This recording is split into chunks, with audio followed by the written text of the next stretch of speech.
Everybody, I'm out here in Glendale, Arizona on 43rd Avenue and Glendale Avenue with Arthur and Laney. Arthur, how old are you? Hello, I'm 19. Laney, how old are you? I'm 21. And you guys are out here homeless, doing blues, is that correct? Yes. Yes, sir. How long you been doing blues, Arthur? For about 3 years, since 2017. How about you, Laney? About a year and a half since 2019. How'd you guys get started with blues? It was just in my family and the environment I lived in. I mean, it was just like friends, like people that that came around me. Like friends, party, or just your friends? Just like people like I would go around, you know. It started being like a kind of like consistent thing because it got like what is it called, an epidemic? And it started getting really serious, so everybody I would go around started getting involved in it. So. How many pills do you folks smoke per day? About 10 to 20. Depends on how much money we get. Some days it's good, some days it's bad. How much money per day do you guys need combined to use pills? Like on an average day, about 50. On a good day, about like 100. Mm-hmm. And how do you guys make money? Like wash windows. Yeah, gas panhandling stations. sometimes. Boosting. Do you guys communicate with your family? We do, but I mean it's kind of hard to get in a hold of them being out here. But as well as like some kind of like gave up on talking to us and trying to talk to us, you know. After a while, but we do still try. Where are you from, Arthur? South Phoenix, Arizona. What high school did you go to? Greenway. What about you, Laney? I'm from Tempe and I went to Tempe High School. Tempe High School? Yeah. Is that Buffaloes or what are you guys? In Tempe, Arizona. It's here over off the... What's the mascot? Yeah, we are. Sorry, I forgot about No worries. So, what being out here for so long, 3 years for Arthur, a year and a half for Laney, any dangers that you guys have encountered? Is it crazy out here? Is it rough? Describe that a little bit.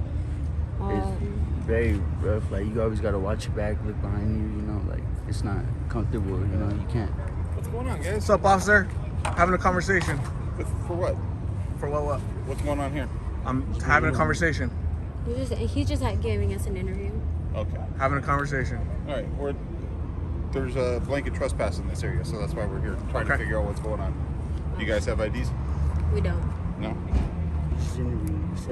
What's that? We're just coming this way because of the traffic noise. Okay, that's fine. What's your last name? You guys homeless right now? Or you live in the neighborhood? Homeless. Young lady, what's your last name? Did you want us to move over to like the opposite side or something? Well, all the businesses along this side and that side have what's called a blanket no trespass. So by signing that with the Glendale Police Department, it's given us permission to make contact with people that are hanging out and make sure that they're not loitering, causing problems, doing drugs. They have a legal reason to be here. That's why we're here. I'm not saying you do. That's why we're checking with everybody that's here. Okay. We're not just targeting you guys. We're talking to everybody that's in this building. Yeah, Okay. are we getting trespassed or what is it that we're doing? Right now, I'm just going to make sure everybody's good to go, and then I'm going to tell you guys to take off. Okay. All right? Sir, what's your last name? Castro. All right. Give me 1 second.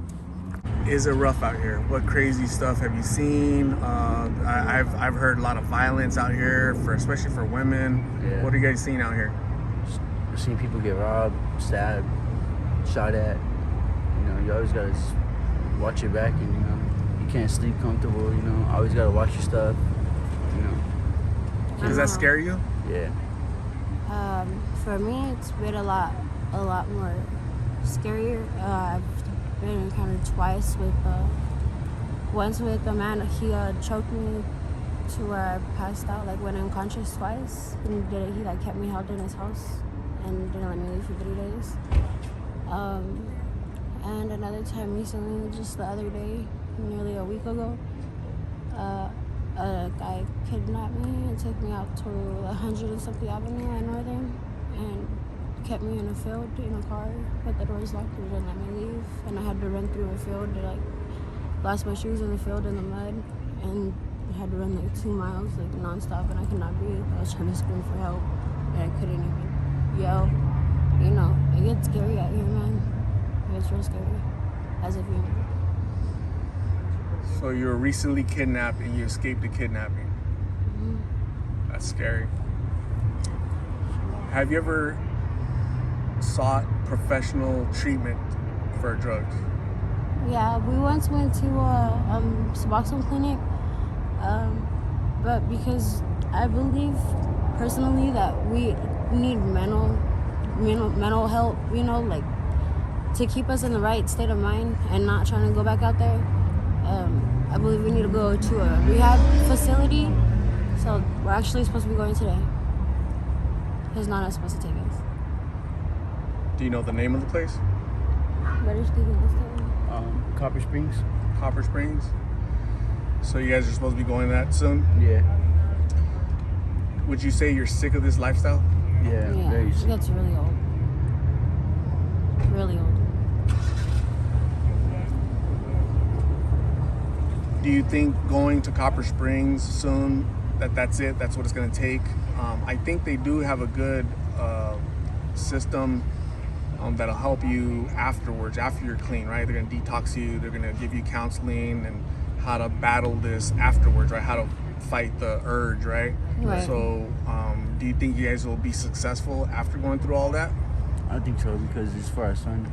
It's for Yeah, what? we have a son, so we're doing it for our son, going to rehab.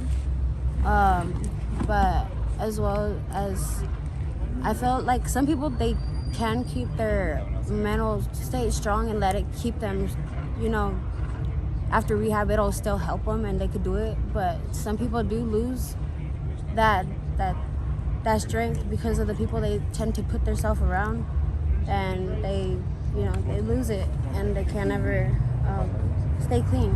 Yeah. So I say, like, possibly when you get out, to keep yourself around positive people, keep yourself occupied in a good way, job or whatever. But other than that, man, I don't know. Just How old is your son? he's about to be 2 this month. When's the last time you saw him? Anything? About 2 to 3 days ago. Okay. And who's watching him right now? My mom, she has custody, but it's not like full-on custody because CPS kind of got involved, but he's not taken by them. So, you know, I'm not saying that he's not in good hands, but, you know, I'd like to be there for him. Okay. I'd rather be the one who's there for him. Yeah. What advice would you give young people? Any suggestions on they just recently started doing blues or thinking about trying blues? What would you tell them? I definitely say talk to whoever it is that you feel comfortable, because it does ruin your life, you know. If you feel like going out there and doing it, probably go talk to people on the street, man. Have your family take you out there for like I guess guidance and like strength, and to keep yourself like feeling like somebody's there for you and support, you know. Yeah. But I'd say, yeah, definitely come out and talk to people and just ask for that what is it called, opinion of theirs, because they have a lot of good stories out here, especially my own, you know, personally, and it'll really help with not letting yourself feel like you want to be involved in that type of environment or just drugs, you know. So, Laney, Arthur, thank you for talking to me. Hopefully this educates our community out there that's going through a crisis, opioid crisis that you guys have been experiencing for the past 3 years, a year and a half. So I wish you the best of luck in your recovery when you guys go to Crossroads soon. Thank you for talking to us, and we'll keep in touch, okay? Okay, thank you you so much. You're welcome.